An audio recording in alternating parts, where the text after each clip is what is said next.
برباش گهدار و تماشاوان بویر اف ام خلک کنوش برنامه به بجای کوچ برکی آنگو مسیرت مخترب دوی برنامه ده ام بحثا سرپیهاتی چیروکا کوچ برکی سرکفتی دکن.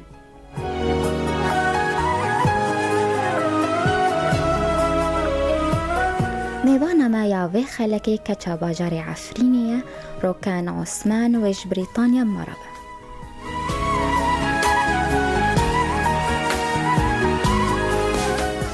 دمتا خوش به روکان تو بخیر هاتیه برنامه ما. دم باش ملتی کرد و دم باش مبسط سلام.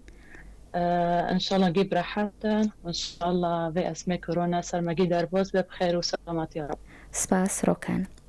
برگو ام بحثا کاری تبکن ام هنکی بحثا جیانت العفرینی بکن. بعض سال هون کوچ برن ام هنکی لسر جیانا والولات بأخذن بحثا تشتی هری گرنگ دی جیانا وده زارکتی بیرانین ونگهابون کشان آستا خوندنی. بخانا بمن روكان عثمان ازج عفرينم بله ازج قندي حج بليل ام الحلب رنشتبين من خندنيخ الحلب تمام كر حتى مرحلة بكالوريا هذا بصورة تحاضر بينجبين بشتوي من تسجيل كرد تعليم مفتوح لفرع حقوق الجامعة حلب وهذا بشتوي خوكي من جرك روكي هات قلت من إعلان كتير وخطة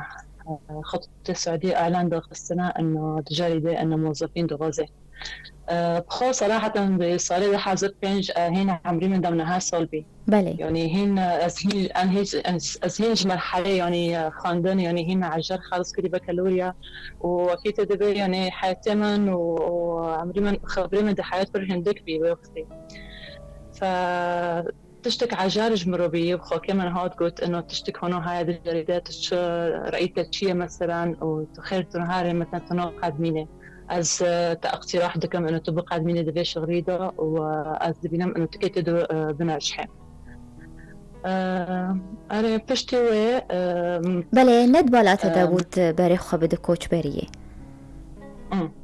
ايمن صراحه از نلعب في نجتمي الحلب رنجتبي الحلب مع زنبي ذكرياتي مع الحلب يعني كل خوشه ذكرياتي كل خوشه بهافلي مارو رفقاتنا بالمدرسة رفقاتنا بالجيران يعني كانت ذكريات كتير حلوة عشناها وتيبي لمن يعني نكبر بعدي دوك بنسل أصغر باتيما صراحة يعني تيبي لمن إنه مثلا ما تشور وإنه ما تشودر بوس بكر يعني. بله روکان تدبیج تبری خدا بو خوندنا مافناسی لی خوش کاتب رایتش ترگوت سر اعلانه که گوت هر کار که لعربستان سعودی. لعربستان السعودي تجربتها يا بيشين تشبو تبتشي دا سبيكر سلف وكيم تارجوتي بعد من اعلان دي من خبالي دوبو في كيخو ودي كيخو صراحة بما انه تشتك عجابي جمارو تشتك فرنا متعارفة يعني جاما او دو مجتمعي مادو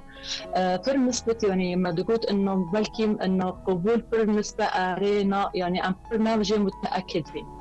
بس الحمد لله يعني خدوني من كل خدوني متفهما كل خدوني يعني تفكيري جدا انه حزكن انه يساعدوا اولادهم وانه يعطوهم الفرصه بالحياه بلي. وكانوا هن العامل الكبير يعني بهذا الموضوع وبمره قلت نهار تجربك عم ساكنه مشكله تكون تجربك انه قابل بي اوكي قابلنا بيجي هاوجي خيره ومن اوراقي خشنت يعني هذا بنهايه 2005 بي من اوراقي خشنت السعوديه وبشتوي بعدي تشورمها تقريبا قبول جمرهات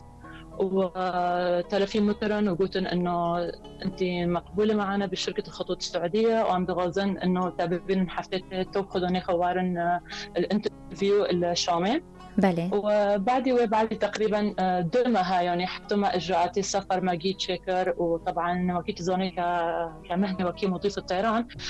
بر اجراءات انا بريت بالسفر يعني مثلا موضوعي فيزا موضوعي انه مثلا الفحوصات الطبيه الاجراءات اللي بتنعملها بقي دمها مثلا فكر وبشتوى السفر السعوديه باشه تبتنا خود شو تباري خدا عربستان السعودية مالبات جيب تربو مع أهلك ولا لوحدك روكان؟ لا ثاني السفريم هذا ببداية 2003 مهيدا ديبي ودوي سولي عمرين دونا هاسل بيوني از يعني دونا هاسل يعني فرتشتك مسؤولياتك فرمازم بيجمرة بس باري وقتين فترة تقديم وقت القبول والانترفيو مع الشميكر الشركة بنفسها يعني طلبت منا انه نجيب اهالينا لحتى يحضروا وانه فيديو جمارو شغلوا لنا فيديو لحتى انه يشوفوا الحياه كيف بدها تكون بالسعوديه ام كهارم كده التدريب ام كي تشيكن شرحوا لنا بشكل مفصل فهذا الشيء ولد انه راحه لاهلي لحتى انه هن يقدروا يبعثوني لهذا المكان برباشا وتشاود جوباكك وصا قرتيدا عربستان السعودي وافكار وكار لسر جني قد خبو وتشاوى افكار كر وبري خدا فيكاري تمام مجتمعي السعودية بخو أري مجتمعك يمكن مثلا أم بيزانا إنه مثلا مش مجتمع تشكي قرتية بس أمكي حسبت تشبكم إنه مجتمع متعود على الجنسيات الكتيرة يعني مثلا دي شغلي ماذا أو دي شركتين ماذا مثلا شركاتك في المازنة الخطوط السعودية مثلا شركاتك مازنة باري فيهن باري 60 ولا 70 سنة متعودين إنه تم جمع موظفين هذا من كل دول العالم أوروبا أو الشرق الأوسط فتشتك ما برشاتن بيجمارو أو مثلا أم نتأقلم مع هاي العادات أو التقاليد أو هن يتأقلموا معنا لأنه تشتك متعودين عليه من قبل فمن تصعب صراحة في نادي يعني دوي دولاتي أو دوي شركة دو يعني تشتك جمعنا نورمال بعادي بي بلي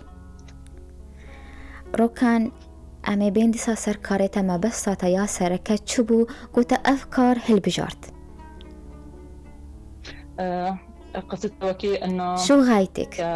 غايتي أنا وهذا من تجفي عملينا بلي نزمت قصتي صارت على الصعيد الشخصي مثلا أو للتدريب بشكل عام بتايبت وبقشتي تتشاوت أفكار تهالبجارت ما بس تجي تشبو تمام إذا صعيد شخصي يمكن دايما مثلا كشكي بعمري من دونا هاسول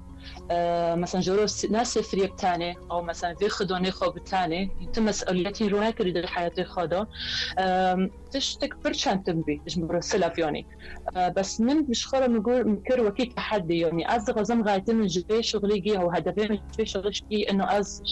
أعتمد على نفسي بلي. از مسؤولية بتاني رقم أظن إنه أكيد شو بجبي عمري أكيد شو أبلش إني حياة جديدة وأبلش حياة إنه مستقلة عن أهلي بحيث إنه أعتمد على نفسي وتشتك جن يعني كصعيد وكذا من عام من الغاية من العمل كمضيف الطيران هو إنك أنت تتعرفي على ثقافات العالم تشوفي دول العالم تتعرفي على شعوب العالم وكمان بنفس الوقت أنا كان ككردية أنا كمضيفة طيران كردية كنت أشتغل بهاي الشركة كان دائما عندي غاية واحدة بس إني أنا أعرف العالم اللي ممكن لسه هلأ ما أنا عارفاني أو ما أنا سمعاني عن الكرد دائما غايتي في أي مكان أنا بسافر عليه أو أي بلد أنا بروحه مثلا يكجر النوبي من مثلا جونورو مثلا بزماني عربي ده عندك بس نوبي من نوبي عربية تيجي مرة تقول مثلا معناتها نوبيتشيا أوكي تستوريا بس نوبيتا أنا نوبي عربية جور بجور من جيرو شارح ذكر إنه مثلا نوبي مرة كان معناتها جند هانايا أمج عفرينا أج شكردي سوريا ما از مثلا ولاتي ما هانويا زمان ما هانويا عادتي ما هانويا يعني جور هذا فر غايب جامن فر مهم بي مع الأيام مع السنين كنت دائما كان هدفي إنه كيف أنا أوصل الصوت الكردي لأي بقعة بعيدة أنا كنت أزورها برباشا روكان تنفكري تبب خبط كارد هندوري بالافري مضيف الطيران لسوريا يعني قصد أنه تنتخص أنه تبب مضيف الطيران لسوريا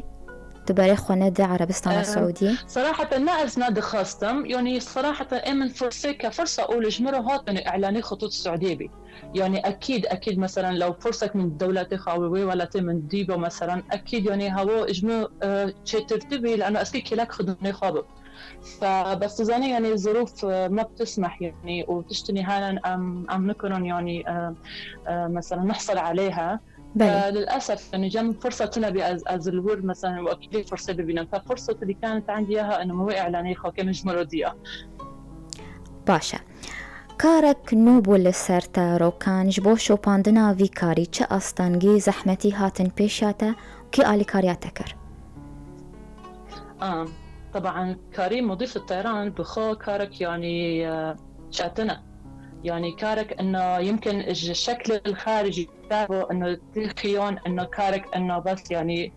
مظهر او انه مثلا يكتمي دسف وش الدولات اشتيراه حتى مطير حتى هوتيل يمكن هذا النظر العامة واكيد بن بس اذا امكن صار يعني تشتيت شاتن بكاري مثلا طريقة الحياة يعني حياة تدكوك استقرار تنايا نا استقرار نفسي نا استقرار وكيدبن كحياة شخصية وكيدبن الوقت ما نملكك وضغط العمل السفر اليومي جدولة الرحلات انه في رحلات بتكون بالليل في رحلات بتكون نهار نظام حياتي كلها مختلفة فهي برشاتين بيجمرة وبالأخص بالسلف يعني لحياتي السلف مثلا أول سنة أو أول سنتين تشتي برشاتين بيجمرة لأنه حتى أستأقلم يعني وأكيد تدري مثلا عمري من 20 سال أو 21 سال هين أز قيسك تيجيكم يعني أذكر من حياة برفع ناكري فهرجي كل صعوبات جمرة بي حتى أزعاود يوم دخلت الجو طيران حتى تشكي جامن قلوبي باشا روكان از دخوازم تو هنکی تبحثا خباتا خوال عربستان سعودی بکه تا چاوا کرده سپیکی تفیری چبو؟ بحث من اي ماستر قصديته بله نسر ماستر لسر عربستان سعودي كاريتا تبري خدا دا سبيكي چه دورات تستندن تشبر اوكي مفهمك طبعا وقتك يعني جروي سلف ام جيشتن وار يعني سالي ده حاضر شاش جروي سلف جمارو فرح انه بعده ام كي داست بيكن جامو تدريب هيا طبعا تدريب جينا كلويبي يعني تدريب مكثف فيه لمده شهرين تدريب يعني تشتك برع جار بيجمروا انه مثلا جي اول شيء شاتن بي لانه جيب زماني انجليزي بي عرفتي زمانك عجارج مروبي تشتك بين انه امكي مثلا الدورات كلها عباره عن تتكلم عن سلامه الطائرات وطريقه التصرف انه في حال لا سمح الله صار اي حادث في الطائره اشياء بتتخلص بتتعلق بالسيفتي ولا بالسكيورتي اشياء بتتعلق بالسيرفيس اللي هي جوا الطياره فتشتك جينات هنا كله بيجمروا فتدريبات مكثفه لمده شهرين كان في منها شيء نظري كان في منها شيء عملي بس انه صراحه يعني عديتها الحمد لله يعني كانت صعبه علي بس امن من شوي سلف واكيد من اعطيت عهد لنفسي انه اسكتها ممكن يعني يك جورنا هنك هابين مارو مثلا نكوني كممكن قلت انه فرشات نجمعه بس امن بما انه من داس بيكر قلت انه اصدق غزمتها ممكن والحمد لله يعني از من خاطر وعتد وقت نجي پر باشا روكان لرخ روكان چه جواز هبو حطاني قهشت بيسر كفتني وهات هالبجارتن وكرو يكي ميدياي جبور كلامك كومبانيك سعودي طبعا مع مرور السنين وقت مثلا شركاتك ما ظنت شغلك كشركة الخطوط السعودية مثلا كل تقييم سنوي يتم تقييم سنوي هاي يعني صار جامعة تقييم في نهاية السنة جامعة تقييم هاي هذا التقييمي مبني ومقيم على انه انت ادائك مضيفة في الطيارة وحتى أدائك مثلا أو تعاملك مع الزملاء تعاملك مع الركاب فبتقييمي مثلا دهات يكجور الركاب مثلا يكجور مثلا تقرير مشتكن يكجور المشرفين مرة الطيارات تقرير إن كانت فينا تقارير يكجور كابتن يكجور مثلا الإدارة عنا فهاجي جامل مثلا الحمد لله يعني صار من اجتهادي من وعملي من وتفاني بالعمل وإنه أنا احترامي للقوانين وللأنظمة للشركة هاي اللي أنا كنت أشتغل فيها فهذا كان كله عامل مساعد انه تيمي ببن واكيد بن انه من الموظفات الجيدات في هاي الشركه اللي انا كنت احصل على تقييم جيد في كل سنه فهاجي تشتك يعني مساعد جمهور بي انه مميز بن لحتى انه يتم ترشيحي انه ببن انه عنده غزن تكوني انت هاي الواجهه لشركه مثل شركتنا يعني وقت شركاتك ما ظن اكيد خطوط السعوديه مثلا اعلان شدكن اكيد بيدوروا على حدا يكون مناسب لهذا المكان قالكي باشا روكن أمي بين سركارته دبالا فرا تايبت ويا نورمال ده چجو داهيدنا برا كاري وده دبالا فرا نورمال ويا تايبت بو قرالان ده هيا طائرات عادي وين خاص ملكي تمام عليه أكيد بن استنادا على الجو عطيتك يا هلا انه بله مثلا تو چند سال تکار کرید بالافرا نورمال دو چند سالت بالافرا تایبد نورمال دو 10 سال بله وإيدن جي 10 سال بله چجو داهدنا برا هر دو كادت خوازم زانبه طبعا فرقي عند هاي انه مسؤوليتها هي فرض زيادة به كعملك حساس في مكان مثل هذا، يعني هي زيادة مسؤوليات شدة زيادة انه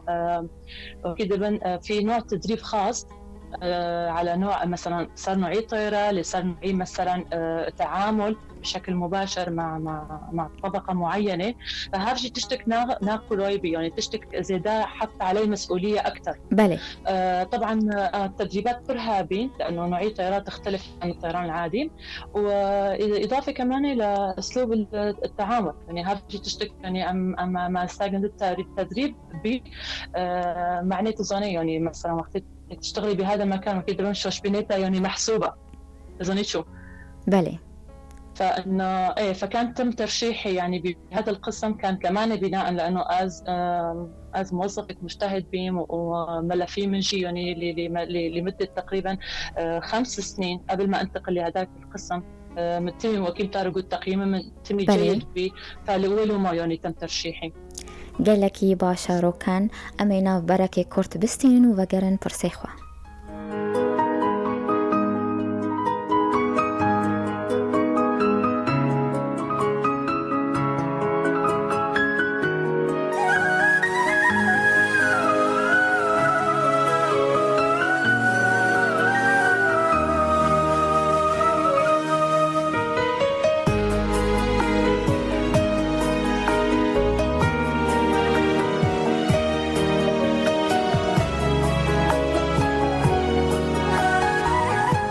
جار كدن هون بخير هاتنا گهدار و تماشاوانین بویر اف ام دوی خلقانو برنامه پیواجویا کوچ برکی میوانا خلقاما روکان عثمان جو بريطانيا مريا جار كدن تو بخير هاتيا روكان دام باش جوارجيا سپاس روكان جاركي تهات هلبجارتن وكرويا كي ميديايش بو ركلامك سعودي وجارادن تهات هلبجارتن يكش كارمندين هات الهلبجارتن قد دجي هاني ده جبو فرينا يكا مدرش سرين وبكة جلوس أنجلوس حطاني جدة جبو فرينا حيف دا مجميرين قدوم كر سدمين فيه البجارتني تشبو كأطول رحلة في العالم دهات هالبجارتن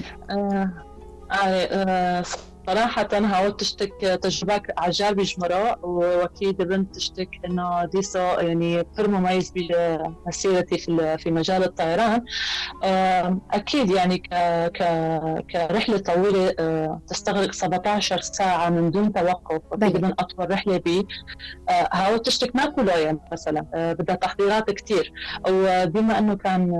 كانت أول رحلة تفتتحها الخطوط السعودية من محطة لوس أنجلوس، فكان انه مطلوب انه هن يختاروا عدد الموظفين انه هن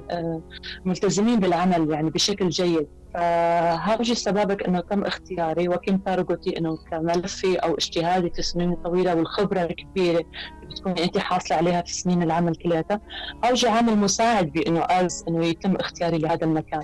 او اكون الواجهه لافتتاح هاي المحطه في ولايه لوس أنجلوس لجده. بلش برقوت سركفتي بود هات هلبجارتن روكان حتى آنها وچند باورنامه ورقرتنا چند شهادة حتى آنها ورقرتنا وتشو والده الشهادة صراحة يعني كربي لأنه الشركات السعودية بشكل دوري تمي تدريبات شدكة مثلا تدريبات تتعلق بالسلامة لحتى تدريبات تتعلق بخدمة العملاء. فبخو أصلا يعني صالب صار جامع دورات هذه وصالب صار من كنت أحضر هاي الدورات من شهادات كربي لنا يعني كشهادات مثلا تتعلق بالسيفتي وكنت أرجوتي شهادات ترينينج على السيفتي والسكيورتي شهادات للجولدن سيرفيس شهادات سبيشالايز للفيرست كلاس وبزنس كلاس شهادات في السي ار ام يعني وشهاده وكنت تارجتي انه كافتتاح اطول رحله كمان زياده على الشهادات اللي تارجتي صار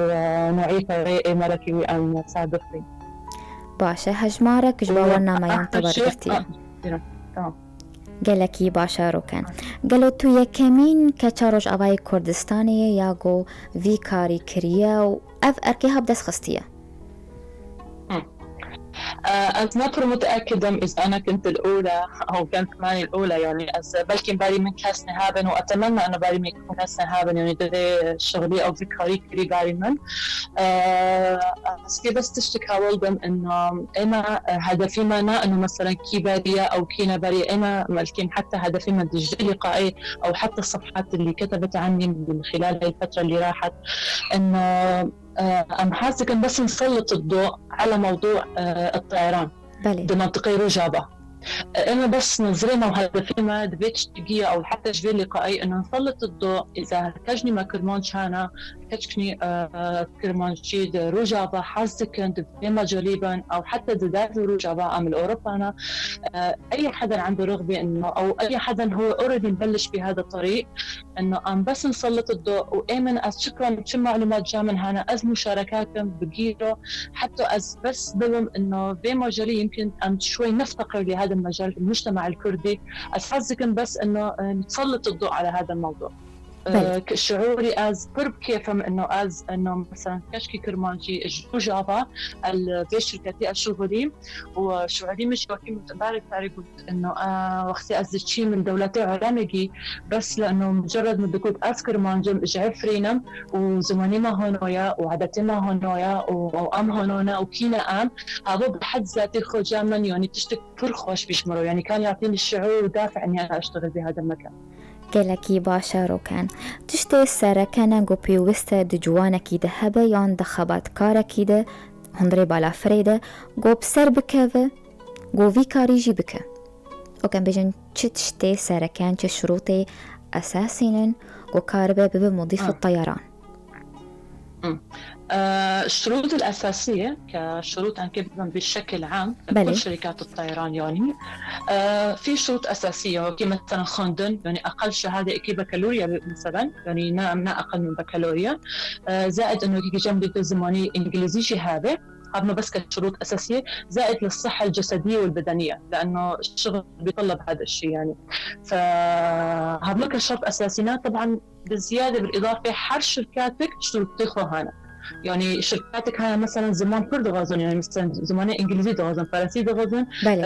ألماني دغازن الشركات من دون بدنا بس عن زماني إنجليزي دغازن فهذا تختلف من شركة لشركة بس الشركات هذه شروط أساسية شهادة سنوية اللغة الإنجليزية والصحة البدنية وطبعا المظهر اللائق كمان يعني هذا كمان شرط مهم. ولو إيت تبچن زمانة زانة؟ من أفكرمانجي عربي وإنجليزي. باشا بريارة جو هون عربستان السعودي كوچبري بريطانيا ببن چما أف بريار سادم جي چبون؟ اوكي صراحة بعد إذا بدي أسأل يعني أدبي كوريدا يعني أفي حاسم إنه يا ريك أم ستوب كنت تشكي لأنه دي سرعة بينا يعني تشتك ناكله تتمي حياتها تتمي يعني سفر وعدم استقرار هاوش تشتك شاتم بيجمرو فبعد دس دولة صار از مفكري إنه أوكي أم أزوان بريطانيا خدوني مش بالبرو نشتنا يعني مقيما وجميج دول برو يعني فموجود إنه وعدم ذلك من حاسكر الخبرة اللي أنا أخذتها لمدة 12 سنة إني أنا أطبقها بالشكل أكاديمي وهذا اللي صار يعني من وقت ما جيت على بريطانيا كان الهدف دائما تبعي إنه مو بس أكون مضيف الطيران كان الهدف تبعي كان دائما أفكر كمان إنه أنا كيف أطور هذا الموضوع بشكل أكاديمي واللي ما وقتي أزهرت بريطانيا بدسل تقريبا كبداية بري استكاب من جامعة بداية من كر دورات إنجليزي من كر دورات إنجليزية مكثفة بشكل أكاديمي مشان تهيئني إني أنا أدخل وأسجل في الجامعة هون سويت اختبارات كتير في الإنجليزي حتى يكون عندي الفرصة إني أنا أدور وبشتوي من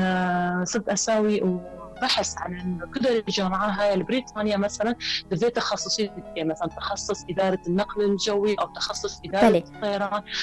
في الشركات والمطارات. بله روکان تباره خدا خوندنی اما هنکی لسر مجار و نواروکا ماسترا تب آخوان لسر چوبو؟ مؤخرا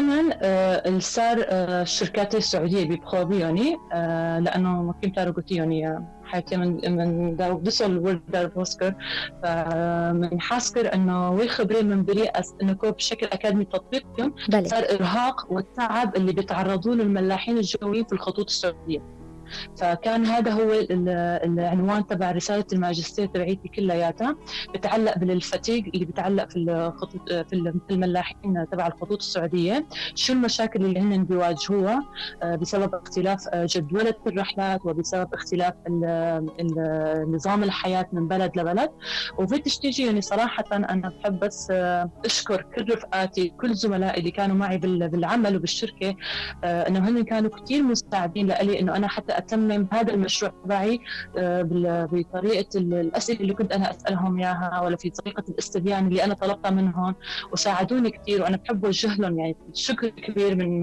من هذا اللقاء. وهن هلا عم يسمعوني، بحب لكم إنه يعني بفضلكم أنا قدرت إني أنا أكمل المشروع تبعي. فكان المشروع تبعي كان هو بس إنه نلاقي الحلول ونلاقي المشاكل الرئيسية للإرهاق اللي بيتعرض له الكرو وشو الحلول المناسبة لحتى نخفف هذا الإرهاق. باشا روكان بشتي ماستري شد بالا ودهي ومن دكتوراه بخوينين يان تشتكيدن؟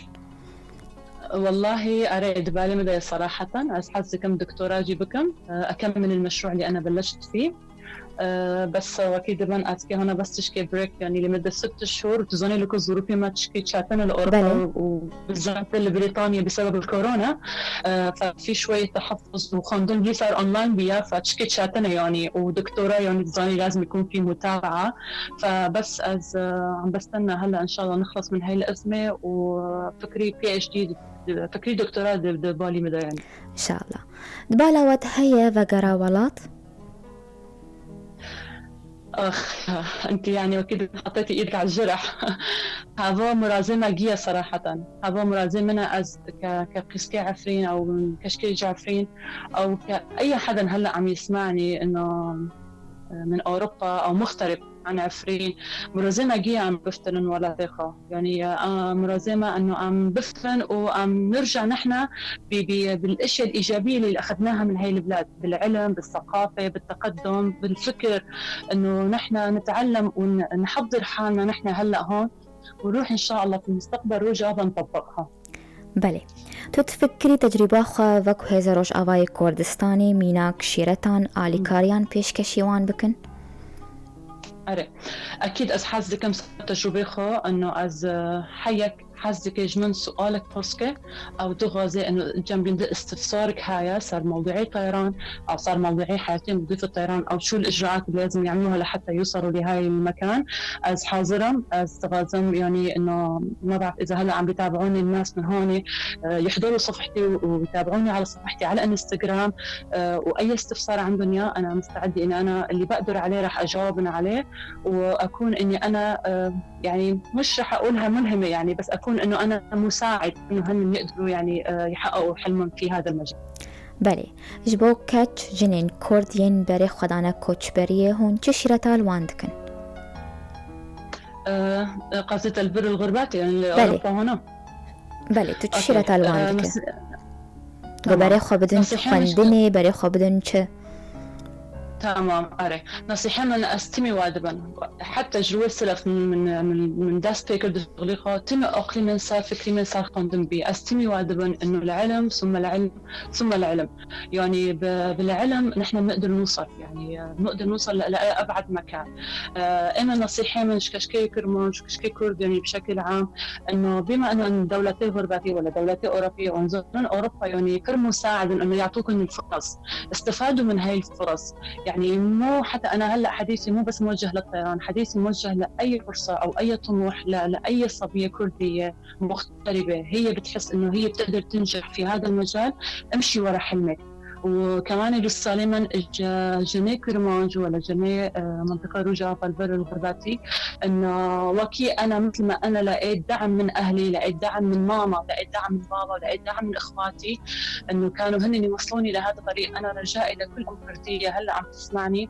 إنه أنت مسؤولة عن عائلة وأنت مسؤولة عن أولادك. بتمنى إذا بتشوفي طموح في حدا من أولادك توجهيه على الطريق الصح توصلي لأول الطريق وهو يحمل عنك باقي الطريق وينجح فيه. أنا هاي أمنيتي من كل امرأة كردية عم تسمعني هلأ. كلكي باشا قوتنك تهب روكان أم بي خلك خوب داوي بكن.